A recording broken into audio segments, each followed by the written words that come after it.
Mancho BBC's family harassed in Bamenda.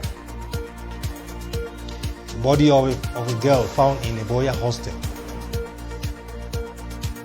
What is the whereabouts? Still unknown. Epochnet reacts to UNOCA recommendations.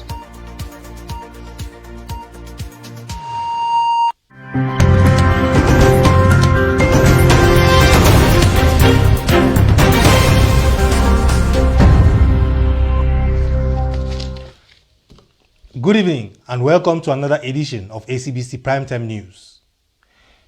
The family of Mancho BBC, the leader of the Coffin Revolution, continue to decree victimization from the colonial forces of La République du Cameroon.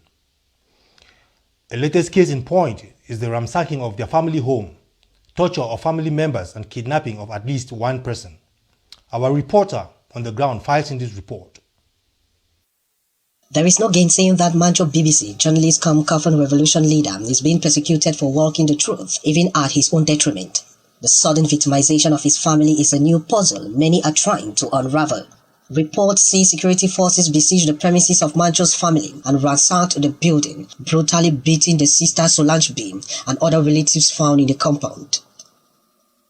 The report equally added that his 13-year-old daughter was molested by the soldiers who failed to get his son. The boy's whereabouts is yet to be known.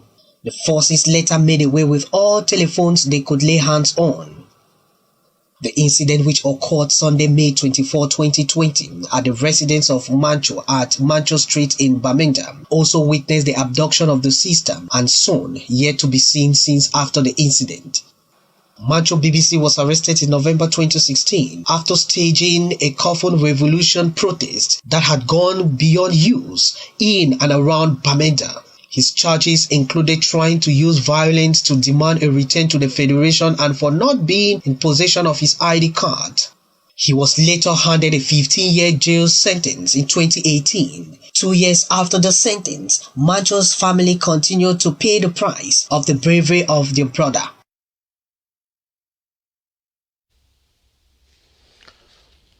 A small neighborhood in Boya woke up to a very devastating news as the corpse of a 21-year-old lady was found in an advanced state of decomposition after having been tied for several days by her boyfriend. Our reporter in Boya filed in this report.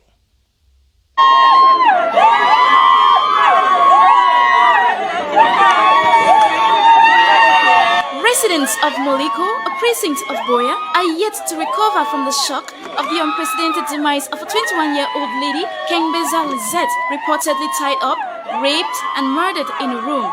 News broke out in the dawn of Sunday, May 24, 2020, that a certain lady had been discovered in her room at an advanced state of decomposition. She was discovered with her mouth sealed, hands tied behind, while genitals mutilated. Her remains was immediately bundled by elements of the Boya Council and buried almost immediately.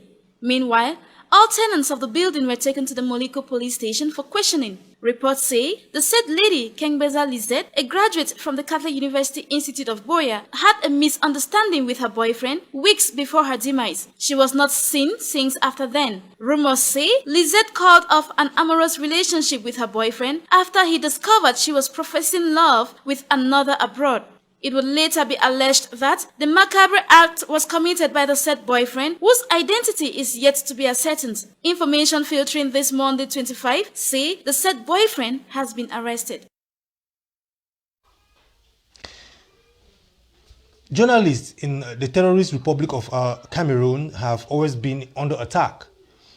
Journalists in Boya County say no to intimidation and demand the immediate release of detained journalists Samuel Wazizi, who has been gone incommunicado for a while. Our reporter files in this report and gives a clear picture of how journalists are being intimidated in the terrorist Republic of Cameroon. Journalists answered present at the court premises of Boya regarding the case file of their detained colleague Samuel Abui, popularly known as Wazizi, a TV pidgin news presenter with Chilling TV in Boya, whose whereabouts has been a mystery for the past 10 months. He was arrested in Munya and later on transferred to another detention center, and ever since, Wazizi has not been seen by friends, colleagues or lawyers. The case came up today. Principally, it was for the respondents, that is the Regional Delegate for National Security and the Commander of BIM, 21st Military Battalion, to produce the defendant, that is the applicant, the victim, or to give reasons why his detentions are reasonable, to produce either documents that justify his detention or to produce him in person. But when we appeared in court today, it would appear that the respondents are not being served with a court order, and we drew the court's attention to that, but we were mindful to proceed. We decided to proceed with the hearing of the application, given that it had been, there have been some dilatory tactics from the respondents, so we decided to proceed with the application as it is. And we moved the court on the basis of our application, which as at now stands uncontroverted. The evidence that we had given to court, the affidavit evidence, has not been challenged by anybody whatsoever. Coming from different towns and cities in the country, for the sixth time, journalists showed their support and determination to ensure the whereabouts of one of theirs is known. Speaking on behalf of the journalists, these journalists say he wants Samuel Wazizi's corpse if he is dead, or they should produce him if he is still alive. To have kept Samuel Wazizi for 10 months with nobody, no family member, no lawyer, no journalist having access to him is an abomination. The young man should be produced dead or alive. If he's still alive, we should produce him. If he's dead, they should hand his mortal remains to his family for decent burial. We shall not begin to speculate. We need to know where he is. Both journalists and defense counsel showed their willingness and support that they will stop at nothing to make sure Samuel Abui Wazizi is free. So we are living in fear, but we have decided that we are not going to give up, because as journalists, it is our role, it is our responsibility to give people the information, not minding who the information is favorable to or upset. But we have decided to dedicate ourselves to carry out our role based on our ethics. I want justice to be done in this case. What we are fighting for is a level of arbitrariness in this country, and that is what we are saying. No, you don't arrest people like that and they are nowhere to be found, and that is why we are following this matter right up to the end. The case was adjourned to the 28th of May 2020.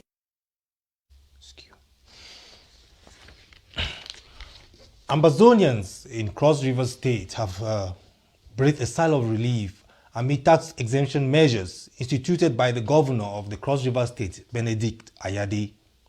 It should be noted that most Ambazonian refugees have made Cross River State their home, and the governor has been very supportive. Julius Table fires in this report from Cross River State in Nigeria. Until further notice, owners of small and medium-sized businesses in Cross River State, Nigeria, are exempted from any tax obligations. These, the governor affirmed on Thursday, May 21. Every single hotel that has less than 50 rooms in Calabar and in the whole state today are exempted from payment of tax. We have exempted all Okada drivers, taxi drivers, airport taxi drivers. We have exempted small salon owners, small catering and restaurant points, mama put, eatery points, all those small basic survival people selling of produce, struggling to make a living. They have been exempted today from paying tax. We have exempted them because it is better for me as a governor that I rather tax my brain than to tax my people. Governor Ben Ayade was equivocally clear during this meeting grouping members of a task force he created to oversee that smallholder business persons enjoy a tax-free holidays amidst the surge of the COVID-19 pandemic.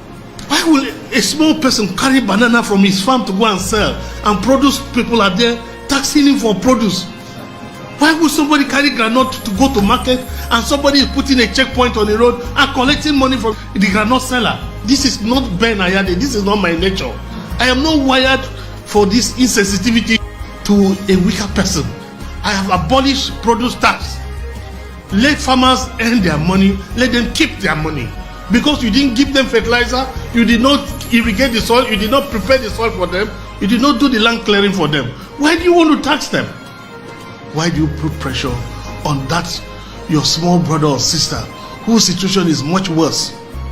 Why would we expect that people who don't have scholarship for their children, who don't have good schools, they struggle to pay, struggle with the uniforms, struggle to have security in their small businesses, struggle to get water with their borehole, struggle with generator, and government is providing almost nothing to come back to such people and tax them.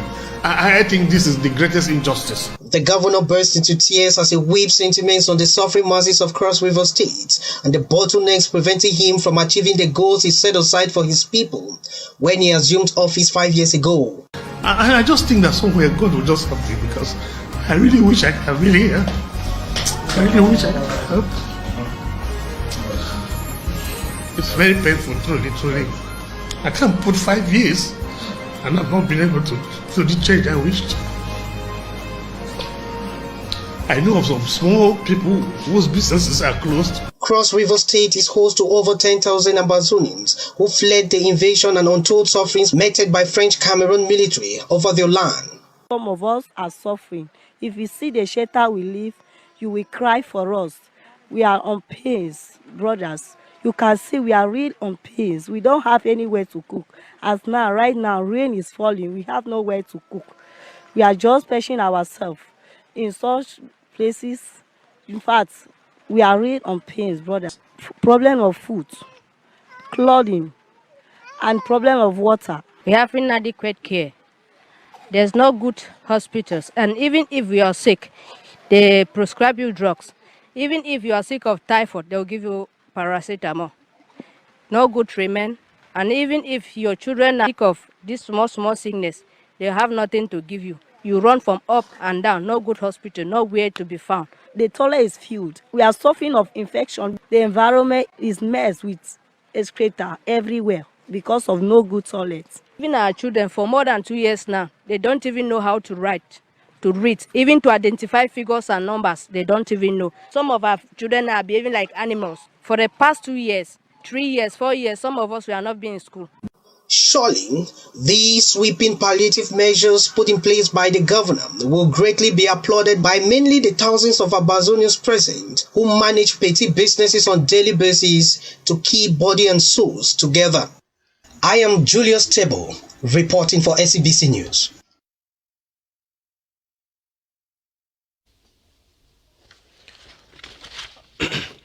As if life sentence of meted on the Ambazonian leaders is not enough, the terrorist government of La République du Cameroon continue to treat them with disrespect of their human rights. Barrister Shufai Blaise Bezunui, who recently fell ill, was handcuffed to his hospital bed and tormented by prison guards. Our reporter files this report from the colonial capital in Yaoundé. Incarcerated Ambazonian leader Barrister Shufai Blaise Bezunui has narrowly cheated death after being subjected to severe torture at the Yaoundé Military Hospital, a health facility in the French Cameroon capital. The legal luminary took ill and was rushed to the said health facility on Monday, May 18, and has since been put under very horrendous conditions.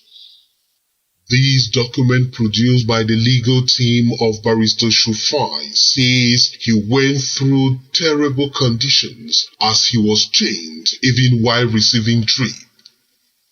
We met Shufai in a gloomy state as he narrates he had witnessed the most painful night of his life because he slept in chains. That he struggled not to be chained until the drip was dripping out of the veins, but the prison guards went ahead to subdue him in turns. It is worth noting that both Barrister Shufai's defense counsel and family members were denied access to him because they lampooned on the inhumane treatment given to their client and relative. Barrister Shufai Blaise was finally discharged from the hospital this May 21, 2020 at around 8:23 p.m. The superintendent, AP Isidore Angole, had mounted pressure throughout the day for him to be discharged when the clinical test results brought by the family members from the laboratories were still in sealed envelopes pending analysis by the hospital officials. He left the hospital very frail, tired and depressed, accompanied by heavily armed escort of 10 mixed military and prison guards under the heavy rains of May 21st. seized their abduction from Nigeria on January 5, 2018 and illegally deported to La République du Cameroon. They turned Ambazonian leaders, amongst them President Ayuk Atabe Siseko, have been detained under deplorable conditions. In 2019, a military tribunal slammed a life jail sentence on the leaders. They have been completely abandoned to themselves at the mercy of the deadly COVID-19 pandemic. The Southern Cameroon's European Women's Q have taken up the lead in the fight for the restoration of the statehood of Ambazonia. The campaign for justice, peace and freedom has gained traction around the world. Joining me today is Eleanor, the spokesperson, to talk more about this campaign. But before that, let's take a look at this insert.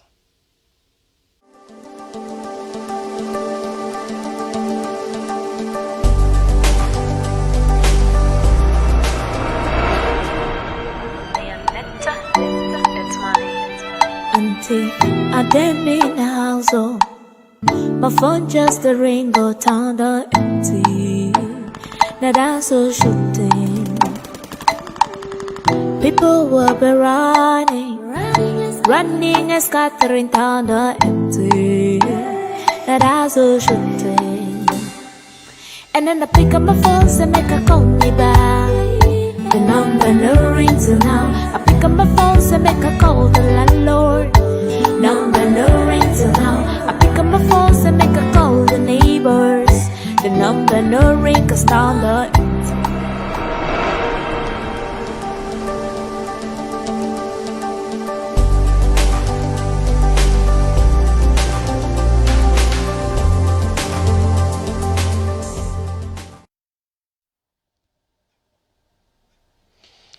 Welcome back and welcome to our sister Eleanor. Well, Eleanor, welcome to the show. Thank you so much. Thank you. I understand you are the spokesperson for SKU. For those who don't know what SKU is all about, can you just give us a brief about what SKU is? What is SKU? SKU simply means the Southern Cameroon's European Women. It's the short for Southern Cameroon's European Women. Yes, and these are, as the name says, Southern Cameroonian women based in Europe who came together because of the struggle and have decided, they came together because of the struggle and are pushing the struggle in their own way. We have been doing mostly humanitarian work and advocacy. In the days of SCACUF, we started with sponsoring the teachers. Do you remember the Adopt the Teacher projects that we had? So those are the kind of things we've been doing. But now we've gone into full-blown advocacy. So that's who we are, SKU. Well, thank you. I see the European women have taken the lead in the restoration of the statehood of Ambazonia, and you are running this campaign. Can you just tell us what the campaign is all about? What is the campaign all about? Let's just go back briefly to why we are here in the first place. Considering that our struggle, the war, the genocide that is going on today, considering that it started with it's a crisis that started by the teachers and lawyers taking to the streets. And we were hoping that the regime of Cameroon would see into these issues. They never did. That brought us to where we are today because this regime has been ignoring everything that we've been asking for. Now we are in a full-blown war, and the international community is not doing what it is supposed to do. The UN promised the never again happening of the Rwanda genocide, but it is happening in Ambazonia. and they are not reacting. The IMF, for example, and other organizations are sponsoring Cameroon, despite them seeing the atrocities that Cameroon is perpetrating on the people of southern Cameroons. So they are directly or indirectly sponsoring the war that is being meted on us. So this campaign is to make the world, the whole world, know what is happening to us, what is happening in our country. And the idea is that the more people know about it, the more people will talk about it, and the more they will press the powers that be to take the right actions. For example, if more people in Germany know what is happening, they will push their parliamentarians to look into what is happening and eventually push the German government to do the right thing. Same thing for France, same thing for all other countries. So it is a worldwide campaign to expose the atrocities meted on southern Cameroonians and trigger the right decisions to be taken. Oh, that's okay. That's an interesting campaign to run. I'm curious. How do you plan to carry this out, given the limitations that we have in this whole revolution? How do we plan to carry this out? If we are using a method that costs just nothing, practically nothing that we do not have. Everything that is needed, we have it. What is that? We have the information that we want to send out there. We have the technology to send out this information. And what do I mean? We have taken to the very simple method of registering short messages, short to the point messages, putting them together in a video and sending them out there.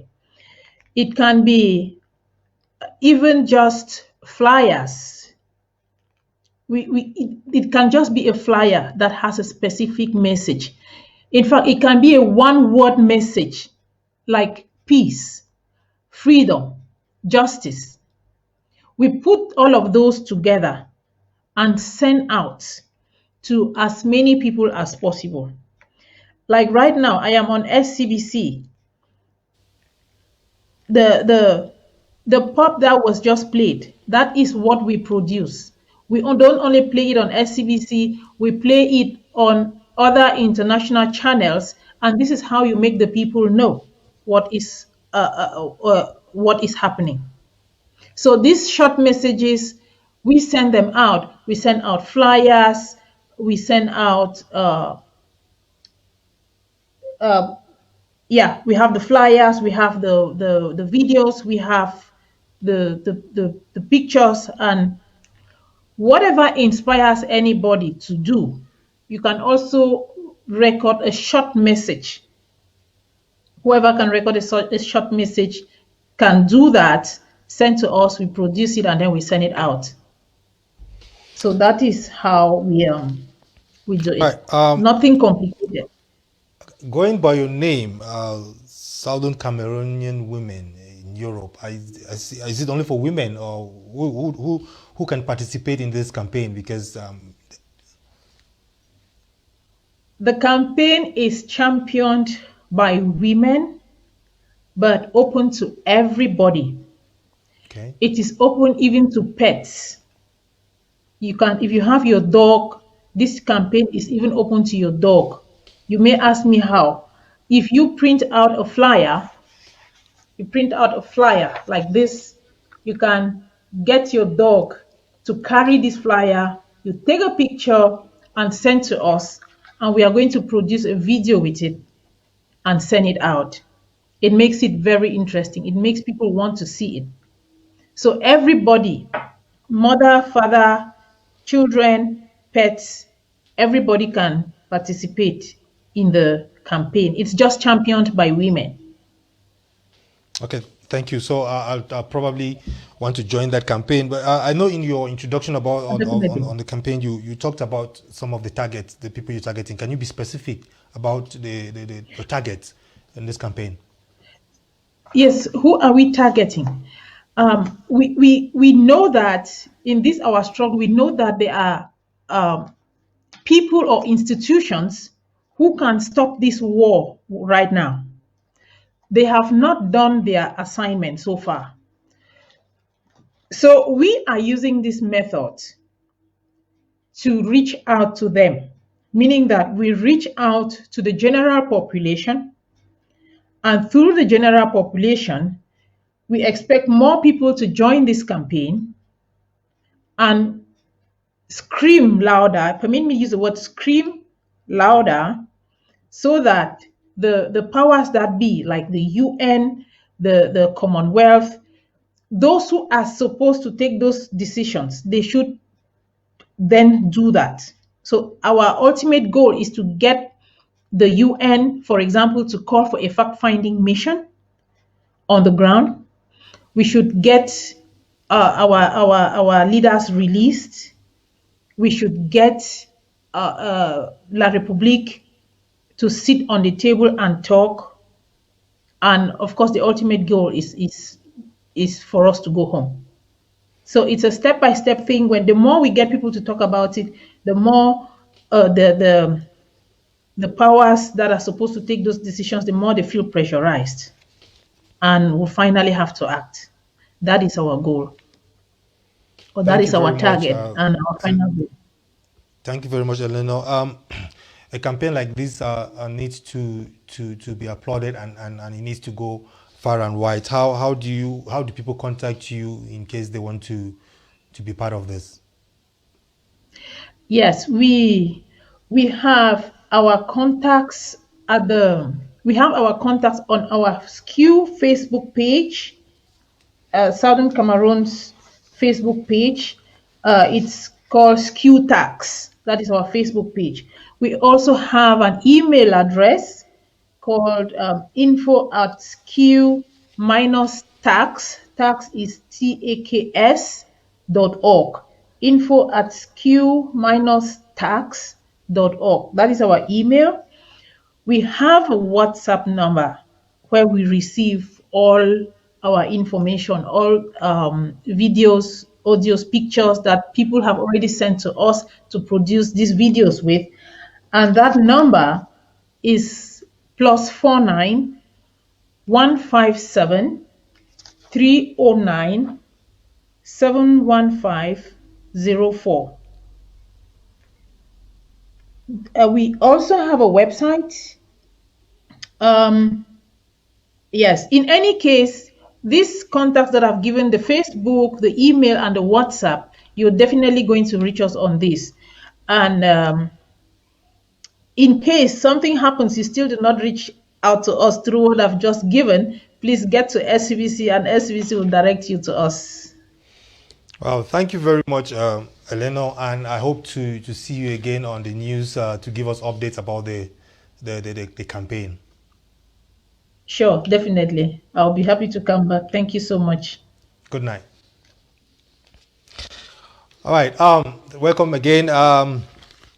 Recently, recommendations about the conflict in Ambazonia from the United Nations Organization's Central African Office was leaked in a tweet by French MP Nedot and reported by Barreta News. The chief researcher of Ambazonia Prisoner for Conscience, Mr. Eben, had this to say about that leaked report. It came like a bombshell. This tweet from a French member of parliament citing a report from the UN Regional Office for Central Africa, UNOCA, about the atrocities in Cameroon got everyone concerned over the unholy romance between the French and some African institutions. This, for us, was a demonstration of our long-standing concern about the loyalty of the head of UNOCA, Mr. Francois Lenseigné-Force, to the UN mission, especially with reference to the conflict between Ambazonia and Cameroon. Mr. Lansigné Force is known to us to be one of several Franc-Afrique patronaged high-ranking UN officials. These are members of the French-controlled, corrupt, clandestine Franc-Afrique network that are exploiting the machinery of the United Nations to advance French political agenda. I was encouraged by the government commitment to put in place plans to address the root causes of the crisis, including through accelerated decentralization and the activities of the National Commission for the Promotion of Bilingualism and Multiculturalism. A report, supposedly slated to be released in June, finds itself within the confines of a French institution, certainly raises genuine concerns on how African affairs are treated even at different French confines. If we look specifically at this document that was leaked by a French member of parliament, apparently Mr. Lansigné Force shares his UNOCA reports with the French officials, for changes, amendments, for their approval before he presents them to the UN, or maybe UNOCA reports are simply written by French officials. Otherwise, how can we explain that Mr. Nadot, a French parliamentarian unconnected to the UN, gets a copy of a UNOCA report before it is made public by the UN? The said report indicts the French Cameroon military over atrocities committed in AMBAZONIA, urging the UN Security Council to invite the US and Germany to indicate talks to see a genuine end to the Ambazonian armed conflict. The report just repeats what everybody knows, right? The report does not talk about the atrocities. The atrocities which Mr. Francois Lansigné Force has never, ever reported properly, thoroughly to the UN is that 400 Ambazonian villages have been burned down, right, by Cameroon military. At least 15 known massacres of the type of Ngabo has been carried out by the Cameroon military. Unprovoked killing of civilians on a daily basis is a regular attitude, a regular activity of the Cameroon military to terrorize the populations. He has never talked about those real crimes. He has never talked about it. And concerning the report also appeals for the UN Security Council to constitute a fact-finding mission to ascertain the level of atrocities committed in Ambazonia.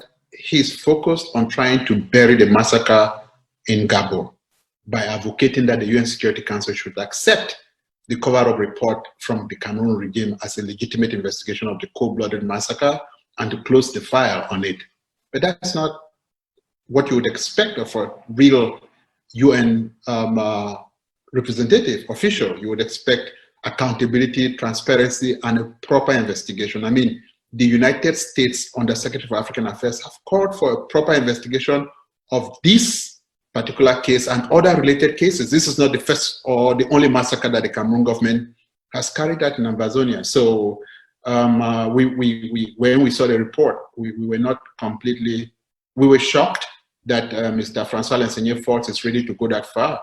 If everything goes as planned, then the said report is expected to be presented at the UN Security Council's schedule to hold on June 13, 2020. I am Julius Tebo, reporting for Scbc News.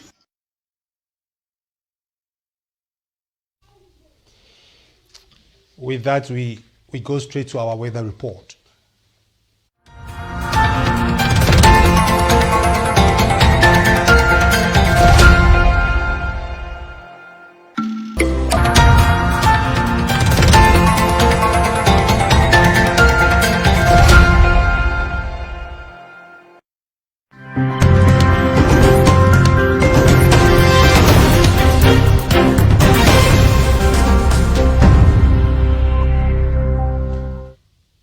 According to a press statement signed by Vice President Daphne Yerima on the 25th of May 2020, condemning the threat to the life of Archbishop Andrew Kia, this follows a voice note circulating on social media by an agent of the terrorist government of La République du Cameroon. It should be noted that the attacks on clergymen by terrorist soldiers of Cameroon have been overwhelming since the advent of the conflict between Ambazonia and Cameroon.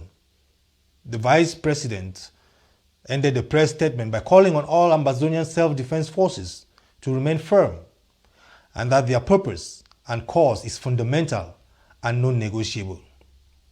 With that, we come to the end of this Primetime News Bulletin. See you again in our next edition. Good night.